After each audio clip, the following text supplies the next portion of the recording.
Assalamualaikum my YouTube family, welcome to the channel doctor Coco education. आज का हमारा topic है चैप्टर नंबर 2 का टॉपिक नंबर 2.6 जिसका नाम है equations of motion. So basically बच्चों, जब हम एक मूविंग ऑब्जेक्ट की बात करते हैं, मूविंग बॉडी की बात करते हैं जो कि कुछ यूनिफॉर्म एक्सेलरेशन के साथ मूव कर रही हो, तो उसके लिए हमारे पास बेसिक 3 इक्वेशंस ऑफ मोशन होती हैं। There are basic 3 equations of motion for bodies moving with uniform acceleration. अब ये equations of motion जो हैं ये किस किस चीज़ के साथ रिलेट करती हैं?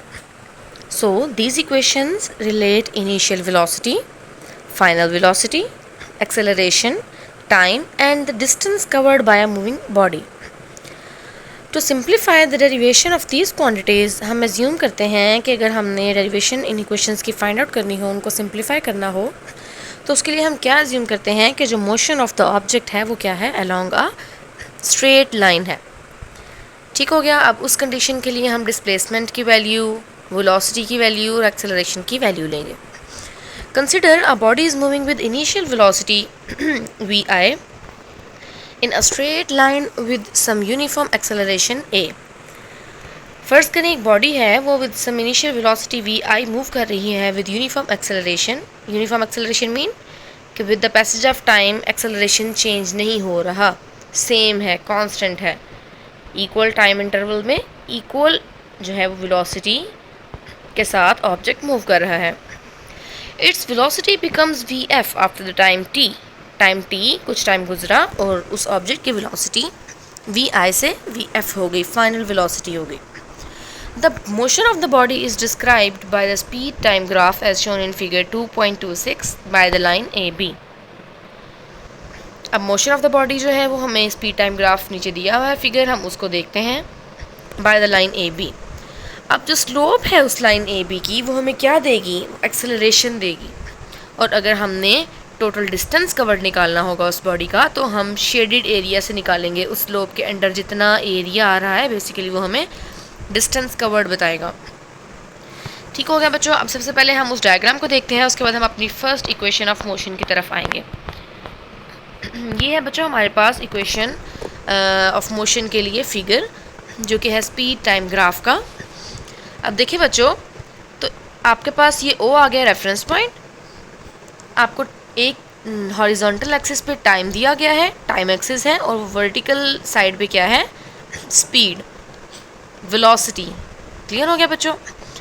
अब ये लाइन जब हम बात करेंगे पहली इक्वेशन ऑफ मोशन की, तो हम इस पूरी डायग्राम को कंसिडर करेंगे जिसमें ये एक लाइन आपको शो की गई है रेड कलर से, ए बी, और जिसको क्या शो कर रही है, एक्सेलरेशन। उसके अंडर जितना भी एरिया आ रहा है वो हमारे पास उस वैल्यू, डिस्टेंस की वैल्यू देगा। ठीक हो गया। अब एक लाइन आपको ए बी शो हो रही है, दूसरी बी सी है और तीसरी सी से डी है। दो हमारे पास टाइप्स की यहाँ शेप्स शो हो रही हैं। जो नीचे वाली है वो है रेक्टेंगल जिसमें लिखा हुआ है area is equal to V I into T, और ऊपर वाली जो है वो है ट्रायंगल जिसका area is equal to half T multiply by A T. ठीक हो गया बच्चों। जो कि है gain in speed which is equal to A T. A T यहाँ पे क्या है, गेन इन स्पीड। अब हम सॉल्व करते हैं अपनी first equation of motion. Speed time graph for the motion of a body as shown in figure 2.26। The slope of line A B gives the acceleration of the body.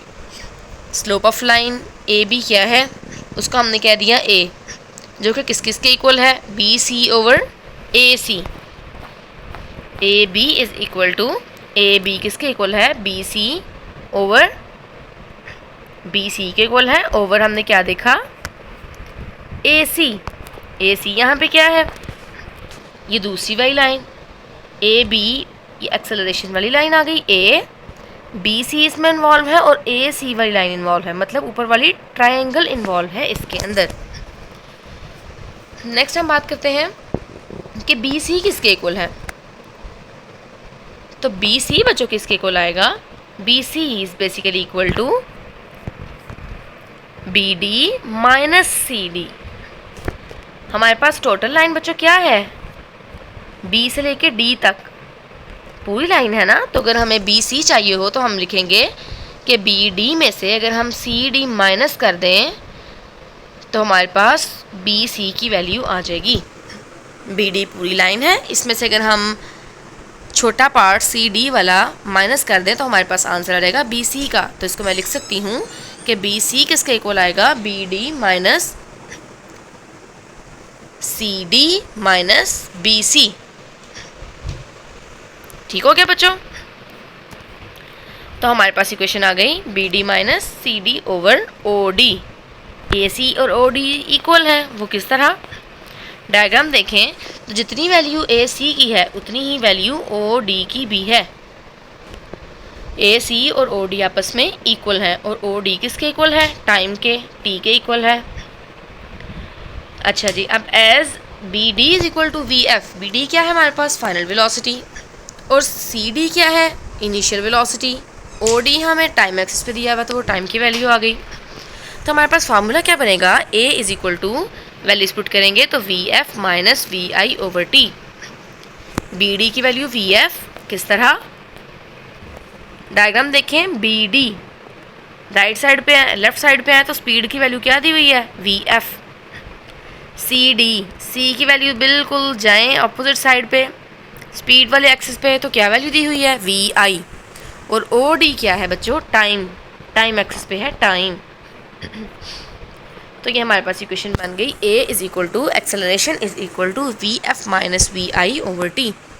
अगर हम इसको कुछ rearrange करें तो T जाके divide हो जाएगा acceleration के साथ, तो V F minus V I is equal to A T.